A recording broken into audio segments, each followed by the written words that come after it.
ঘন কুয়াশার কারণে ঘটে গেল মর্মান্তিক দুর্ঘটনা। নির্দিষ্ট সময়ে মরণাপন্ন রোগীকে নিয়ে ওড়িশার এইমস হাসপাতালে পৌঁছাতে পারাই গেল না। আর তার আগেই ঘন কুয়াশায় দেখতে না পেয়ে সোজা রাস্তার ধারে দাঁড়িয়ে থাকা কন্টেনারে ধাক্কা মারলেন অ্যাম্বুলেন্সের চালক। এই দুর্ঘটনাটি ঘটেছে পশ্চিম মেদিনীপুরের দাঁতনে। পশ্চিম মেদিনীপুর থেকে চিকিৎসার জন্য রোগীকে ওড়িশার এইমসে নিয়ে যাচ্ছিলেন অ্যাম্বুলেন্সের চালক। ভোরবেলা বেরিয়েছিলেন রোগী সহ অ্যাম্বুলেন্সের চালক। অ্যাম্বুলেন্সের ভিতরে ছিলেন চালক সহ মোট 5 জন। রাজ্যের সীমানা দাঁতন এলাকায় দৃশ্যমানতার অভাবে অ্যাম্বুলেন্সটির সামনে থাকা একটি কন্টেনারকে প্রচন্ড জোরে এসে ধাক্কা মারে। ঘটনাস্থলেই জানে শেষ হয়ে যান অ্যাম্বুলেন্স চালক। অ্যাম্বুলেন্সের ভিতরে থাকা রোগী সহ মোট 4 জন গুরুতর জখম হয়েছেন। তাদের সকলকে উদ্ধার করে ভর্তি করা হয়েছে মেদিনীপুর মেডিকেল কলেজ হাসপাতালে। জানা গিয়েছে মৃত চালকের নাম ঈশ্বরচন্দ্র সর্দার, বয়স 40। তার বাড়ি বাঁকুড়া জেলার কোতলপুর এলাকায়। সোমবার 6 জানুয়ারি অনেক ভোরে রোগী নিয়ে ওড়িশার এইমসের উদ্দেশ্যে যাচ্ছিল অ্যাম্বুলেন্সটি। চন্দ্রকোনা টাউনের তাতারপুর এলাকা থেকে রোগীকে অ্যাম্বুলেন্সে নিয়ে রওনাও দিয়েছিলেন তারা। লক্ষ্য ছিল ভুবনেশ্বরের এইমস। তারা রাস্তায় বের হতেই ভোরের আলো ফোটার সঙ্গে সঙ্গে কুয়াশার সমস্যা শুরু হয়। ঘন কুয়াশার কারণে গাড়ির গতি যথেষ্টই কম রেখেছিলেন, সেই বিষয়টা জানিয়েছেন আহতরা।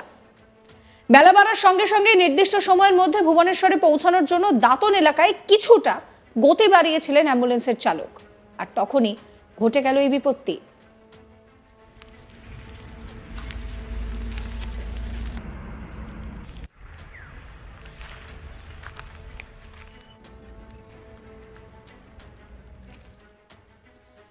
জানা গিয়েছে দাঁতন থানার অন্তর্গত বামনপুকুর এলাকায় অ্যাম্বুলেন্সটি প্রচন্ড গতিতে একটি কন্টেনারকে ওভারটেক করতে গিয়েছিল, কিন্তু ঘন কুয়াশার কারণে কন্টেনারের অবস্থানটা ঠিক কি চালক তা বুঝে উঠতে পারেননি। ফলে ব্যাকলাইট লক্ষ্য করে সোজা গিয়ে অ্যাম্বুলেন্সটা ওই কন্টেনারের পিছনের বাড়তি অংশে সজোরে ধাক্কা মারে। প্রচন্ড জোরে সংঘর্ষে ঘটনাস্থলে দুমড়ে মুচড়ে যায় অ্যাম্বুলেন্সের সামনের অংশ। ঘটনাস্থলেই মৃত্যু হয় অ্যাম্বুলেন্স চালকের। ভিতরে ছিলেন রোগী সহ বাকিরা। এতে আহত হন অ্যাম্বুলেন্সের ভিতরে থাকা প্রিয়ব্রত রায়, সুব্রত রায়, অবিনাশ রায় এবং অজয় মণ্ডল। এদের প্রত্যেকের বাড়ি চন্দ্রকোনা টাউন থানার অন্তর্গত তাতারপুর এলাকায়। স্থানীয়রা পুলিশের সহযোগিতায় দ্রুত তাদেরকে সেখান থেকে উদ্ধার করে। প্রথমে তাদের নিয়ে যাওয়া হয় দাঁতন গ্রামীণ হাসপাতালে। পরে অবস্থার অবনতি বিবেচনা করে তাদের মেদিনীপুর মেডিকেল কলেজ হাসপাতালে চিকিৎসার জন্য পাঠানো হয়। সেই সঙ্গে দুর্ঘটনাগ্রস্ত গাড়িটিকে সেখান থেকে উদ্ধার করেছে দাঁতন থানার পুলিশ। উল্লেখ্য, গত 3 সপ্তাহ আগে একইভাবে মেদিনীপুর শহর থেকে ওড়িশার ভুবনেশ্বরে চিকিৎসা করতে যাওয়ার পথে অ্যাম্বুলেন্স দুর্ঘটনা ঘটেছিল। সেবারও সেই অ্যাম্বুলেন্সের ভিতরে থাকা 2 জন জানে শেষ হয়ে যান। সেই মর্মান্তিক ঘটনার রেশ এখনো কাটেনি। একইভাবে একই জায়গায় যাওয়ার সময় ফের একবার ঘটল অ্যাম্বুলেন্সের দুর্ঘটনা। এবারও জানে শেষ হলেন সেই চালকই। তবে এই ঘটনার পিছনে কুয়াশাকেই দায়ী করা হচ্ছে। আদিত্য ঘোষ, যিনি একজন প্রত্যক্ষদর্শী, শোনাবো তার কথা। ওই যে যিনি ওই প্রিয়ব্রত রায় আছে না, ওই যিনি ওই সাদা জামা পরে আছেন, ওনার হচ্ছে অনেক রকম সমস্যা আছে, ওর জন্য ভুবনেশ্বর নিয়ে যাচ্ছে। নিয়ে যাওয়ার সময় দাঁতনের কাছে অ্যাম্বুলেন্সটা অ্যাক্সিডেন্ট করে ডাম্পারের সাথে। ডান আহত হয়েছে আপনার 4 জন, একজন spot death, driver spot death. 4 জনই অ্যাম্বুলেন্সে ছিল, 5 জন ছিল, ড্রাইভার সব 5 জন ছিল। 4 জনই বাড়ি তাতারপুর। তাতারপুর থেকে ভুবনেশ্বর যাচ্ছে। এই নিয়ে আমার কলিগ শাহজাহান আলীর একটি রিপোর্ট দেখাবো আপনাদের। পশ্চিম মেদিনীপুর থেকে রোগীকে নিয়ে অ্যাম্বুলেন্সে করে ওড়িশার ভুবনেশ্বর যাচ্ছিল। জাতীয় সড়ক ধরে যাওয়ার সময় রাজ্যের সীমানা ছাড়ার আগেই কুয়াশার কারণে বা ঘন কুয়াশার কারণে সামনে থাকা কন্টেনারকে দেখতে না পেয়ে প্রচন্ড জোরে ধাক্কা অ্যাম্বুলেন্সের।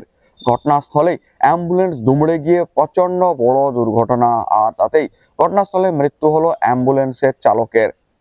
ওই অ্যাম্বুলেন্স চালক ঈশ্বরচন্দ্র, তিনি 40 বছর বয়সী ব্যক্তি। তার বাড়ি বাঁকুড়ার কোতলপুর এলাকায়। সেই সাথে সাথে অ্যাম্বুলেন্সের ভেতরে থাকা রোগী সহ তার পরিবারের লোকেরা গুরুতর আহত হয়েছেন। আহত 4 জনকে প্রথমে দাঁতন হাসপাতাল, পরে সেখান থেকে মেদিনীপুর মেডিকেল কলেজ হাসপাতালে চিকিৎসার জন্য পাঠাতে হয়েছে। ঘটনায় শোকের ছায়া এবং প্রচন্ড বড় এই দুর্ঘটনাটি ঘটেছে শুধুমাত্র কুয়াশার কারণেই বলে পুলিশ ও স্থানীয় সূত্রে জানা গিয়েছে খুব ভোরের বেলা, বলা ভালো রাত 3টের পরে ওড়িশার তথা ভুবনেশ্বরের এইমসে রোগীকে নিয়ে যাওয়ার জন্য অ্যাম্বুলেন্সে করে চন্দ্রকোনার তাতারপুর থেকে একটি পরিবার বের হয়েছিল। প্রচন্ড জোরেই যাচ্ছিল, কিন্তু দিনের আলো ফোটার সাথে সাথে বেড়ে যাচ্ছিল, যত আলো বাড়ছিল তত বেড়ে যাচ্ছিল কুয়াশা। ঘন কুয়াশায় জাতীয় সড়ক অর্থাৎ 60 নম্বর জাতীয় সড়ক ধরে তারা যখন ওড়িশার দিকে যাচ্ছিলেন, প্রচন্ড দৃশ্যমানতার অভাব হচ্ছিল। তার মধ্যেও তাদের দ্রুত পৌঁছানোর একটা তাগিদ ছিল, কারণ ভুবনেশ্বর এইমসে খুব ভোরের বেলা না গেলে আউটডোরে নাকি লাইন পাওয়া যায় না, তাই রোগীকে নিয়ে দ্রুত যাওয়ার চেষ্টা করছিলেন। পশ্চিম মেদিনীপুরের প্রায় সমস্তটা ক্রস করার পর যখন দাঁতনের বামনপুকুর এলাকায় পৌঁছেছিল অ্যাম্বুলেন্সটি, কুয়াশা ততটাই বেড়ে গিয়েছিল ওই এলাকাতে, এবং তারা যাওয়ার সময় দৃশ্যমানতার অভাব বোধ করেন এবং দ্রুত যাওয়ার সময় সামনে থাকা একটি কন্টেনারকে বুঝতে পারেননি এবং কন্টেনারের পেছনের কোণাতে গিয়ে প্রচন্ড জোরে ধাক্কা মারে অ্যাম্বুলেন্সটি। এতে প্রচন্ড জোরে ধাক্কায় দুমড়ে যায় ঘটনাস্থলে বিকট শব্দ করে ওই অ্যাম্বুলেন্স। বোলারো মডেলের ওই অ্যাম্বুলেন্স ধাক্কা মারার পরেই ভেতরে যারা ছিলেন সকলেই প্রচন্ড জোরে চোট পান এবং গুরুতর আহত হন। ঘটনাস্থলেই গাড়ির সামনে থাকা চালক তার মৃত্যু হয়। সেখানে ছুটে আসেন স্থানীয়রা, উদ্ধার করার জন্য ছুটে আসে দাঁতন থানার পুলিশ। তাদের সকলকে গুরুতর আহত রক্তাক্ত অবস্থায় উদ্ধার করে এবং একই সঙ্গে নিথর চালকের দেহ পর্যন্ত উদ্ধার হয়। তাদের উদ্ধার করে সেখান থেকে দাঁতন হাসপাতালে নিয়ে যাওয়া হয়। সেখানে চালককে মৃত ঘোষণা করার পর বাকিদের প্রাথমিক চিকিৎসার পর পরিস্থিতি বিবেচনা করে মেদিনীপুর মেডিকেল কলেজ হাসপাতালের উদ্দেশ্যে পাঠানো হয়। সেখানে তাদের চিকিৎসা শুরু হয়। জানা গিয়েছে পশ্চিম মেদিনীপুর থেকে এমন আরো একটি মর্মান্তিক দুর্ঘটনা ঘটেছিল গত প্রায় 3 সপ্তাহ আগে। মেদিনীপুর শহরের মিয়াবাজার এলাকার একটি পরিবার তাদের রোগিণীকে নিয়ে ওই এইমসে যাচ্ছিলেন, একইভাবে অ্যাম্বুলেন্সে করেই যাচ্ছিলেন। সাত সকালে উড়িষ্যার জাজপুর এলাকাতে তারা যখন প্রবেশ করছিলেন, ঠিক সেই সময় জাতীয় সড়কের ওপর দাঁড়িয়ে থাকা একটি লরিকে প্রচন্ড জোরে গিয়ে ধাক্কা মেরেছিল। সেক্ষেত্রেও কুয়াশার থাকার কারণে এই দৃশ্যমানতার অভাবে এই ঘটনাটি ঘটেছিল বলে পরিবারের পক্ষ থেকে জানানো হয়েছিল এবং সেই ঘটনায় ঘটনাস্থলেই মৃত্যু হয়েছিল ওই পরিবারের এক যুবকের। পরে হাসপাতালে চিকিৎসাধীন অবস্থায় মৃত্যু হয়েছিল সেই পরিবারের রোগিণীর, যাকে নিয়ে যাওয়া হচ্ছিল ভুবনেশ্বর এইমসে।